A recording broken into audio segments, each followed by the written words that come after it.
ekiriwo essaawa zino kwe kuba nti ddala kituufu Uganda amagye gaatuwamba dda era bwe kyewali badde oyita slow coup nti wabadde nga bajja batuwamba mpola mpola nga bajja banafuya kumpi buli kimu ekyandibadde kireetera okuba nti obuyinza buli mu mikono gy'abantu. Naye obuyinza tebuddanko mu mikono gy'abantu. Tukimanyi bulungi nnyo nti mu 1966 eyali constitution oba independence constitution eyalekebwawo abafuzi b'amatwale Obote gye yajjawo 1966 era nga amagye be gatyo gaawamba ne gajjawo civilian constitutional legitimacy Wangola kye yayita gun power. Ssekabaka Muteesa n'awaŋŋangusibwa n'adduka Obote n'ataking over. Kakati era ekintu kye kimu nga tubuuse okuva eyo tujje ku General Museveni 1986 naye bw'atyo bwe yakola.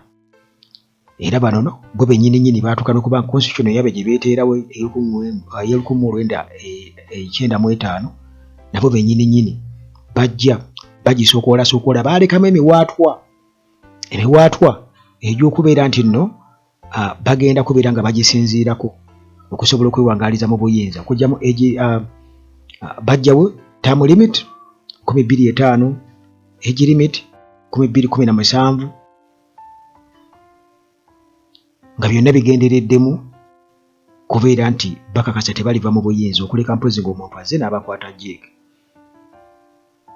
nga bakakasa nti amagye mujjukira palamenti esalwako mutogikwatako mu biseera togikwatako Kyagulanyi yali yakayingira palamenti yawe engumi n'enyooka ate nawali era nga bajjawo term limits mujjukira nti era still wabangawo abasajja abali mu t-shirt eza bbulaaka nga bagamba nti era basajja ba Muhoozi jjukira nti SFC baali bagimukwasa mu biseera ebyo. Kakati kitegeeza nti kyempita slow coup nti amagye gazzenga gawamba nti Museveni bw'atyo bwe yategeka ekintu ki nti amagye galina okubeera nga gawamba eggwanga taligenda kukwata buyinza kubulekera magye nti institutions zonna ezaali badde zibeera independent kati nga parliament okuliko okusoma zibbiiru n'ebirala naye tewabangawo naawe buyinza bwenza kulaba nti kakati parliament ddala constitution nga bwerambika kubanga constitution obuyinza yebulambika era buli institution mu government n'egiwa obuyinza bwayo okubeera nti erina okubeera ng'etambula bwetyo nti president CDF nabo balina amateeka ge balina okubeera nga bagoberera okusinziira ku constitution. Wano e Uganda ebyo byavaawo. Tulina kubeera nga waliwo bannantagambwako ebiragiro gye biva era bo nga tewaliiwo institution yonna government institution ebali waggulu nti gwe bw'okuba ekifaananyi mu ngeri gye baggalamu Daily Monitor, NTV nga ne UCC temanyi nga temanyi erina kubuuza ate CDF nti kozi kiki bannange ki ekyabaddewo ne batubuulira.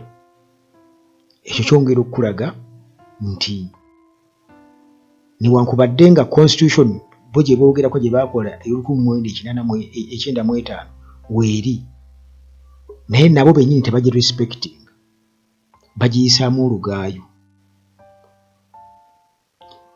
Ewatali constitution oba ewatali institution yonna ekola kiba kitegeeza nti waliwo ekiri emabega awo ekibayamba okubeera nga tebakola ki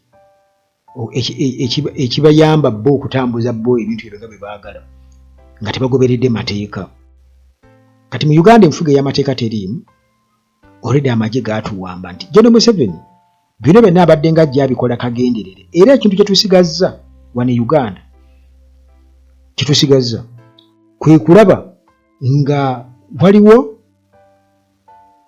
okwogera eri eggwanga nga tusuubira omukulembeze w'eggwanga okujja okwogera, oba omufuzi w'eggwanga nga bwe mumanyi ng'alina okujja okwogera, Muhoozi ajje nga yagenda okwogera.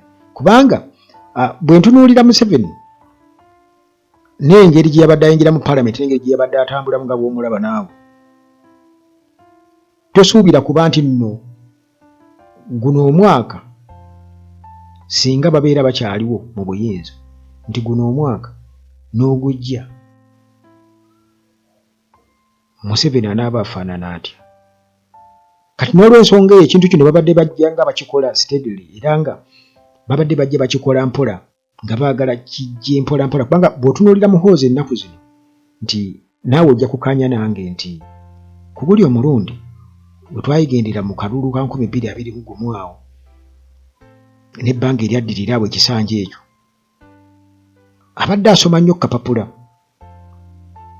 naye era nga bwe kiri nti addingana amawolu agajjamu omukkuto, kati ennaku zino akapapula akasoma era na buvunaanyizibwa, kwegamba akasoma atireetinga bulungi nti agenda akimanyiira, toli yali takisobola kubanga kati kiri ekitone eky'obuntu ye takirina.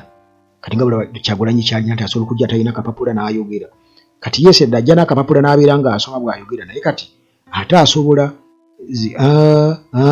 zaakendeera.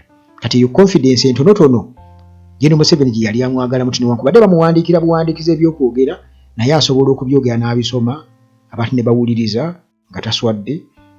Kakati omukisa gw'alina gwe kumubeera nti amukwatirira ku kitebe ky'eggaali nga bwe nabagamba, asobole okuyigirira bw'atyo bw'atyo. Kati ng'amaze okuyigirira bw'atyo bw'atyo, mulaba nti ali confident nnyo nti General Museveni nga bwe yawandiika akatabo ke kaabadde atufugisa,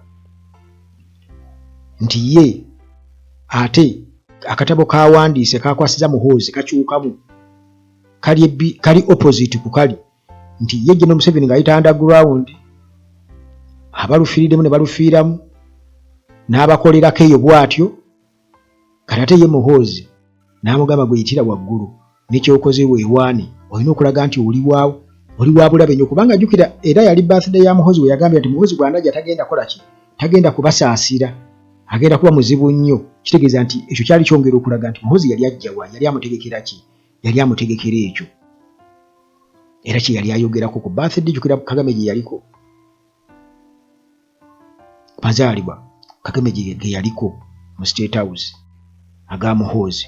Museveni yayogera ku nsonga eyo nga kiraga nti yalina kyalowooza, era kye yali ayogerako Kagame kye yali ategeera obulungi n'abaliwo nti Muhoozi yali mu layini ey'okubeera nti akola ki, amukwasa obuyinza bw'eggwanga.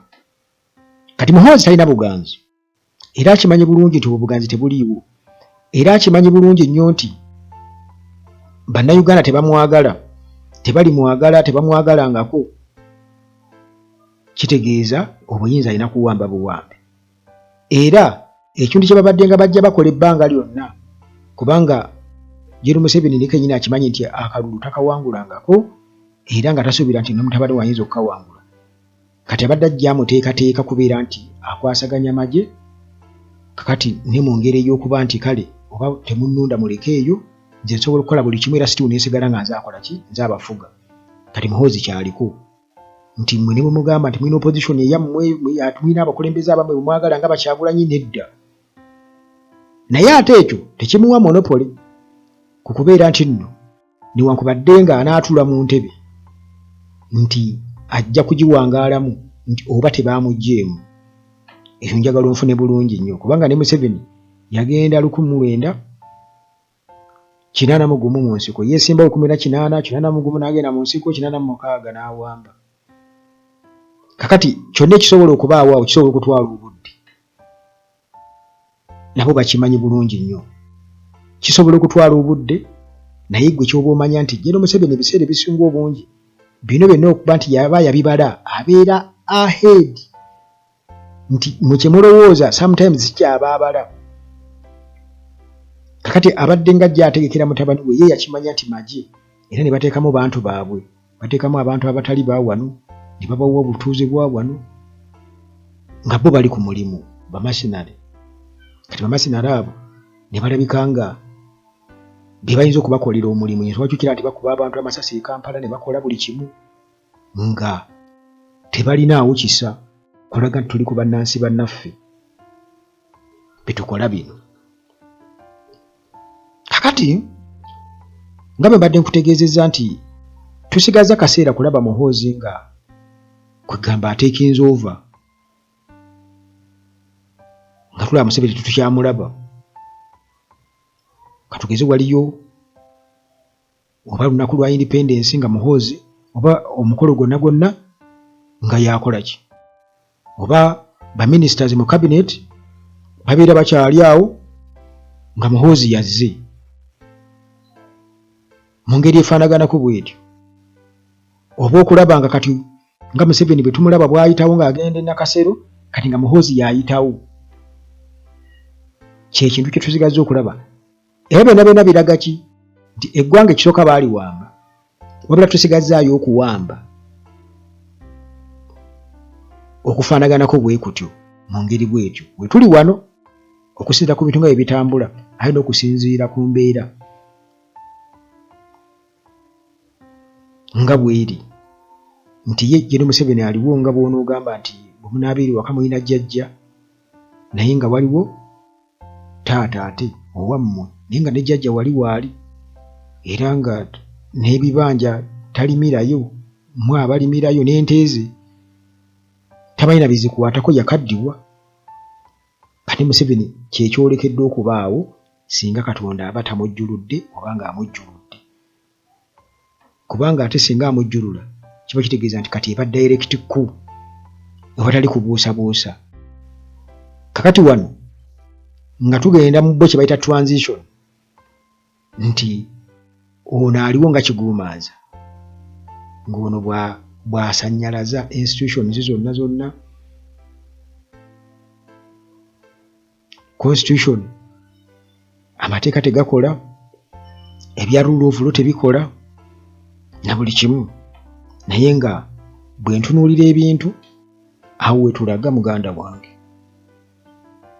wetulaga, kubanga waliwo abantu abamu ababuuza kinaaba kitya, kakati kigenda kuba kitya. Wabula nkugambye omuntu yenna sayidi eri agezaako kubaako kyakola okusuza bano bboso tekimulobera kutuukiriza pulaani ye. Naye bwe tuli essaawa eno watabawo kikyuka bigenda kuba bwe bityo.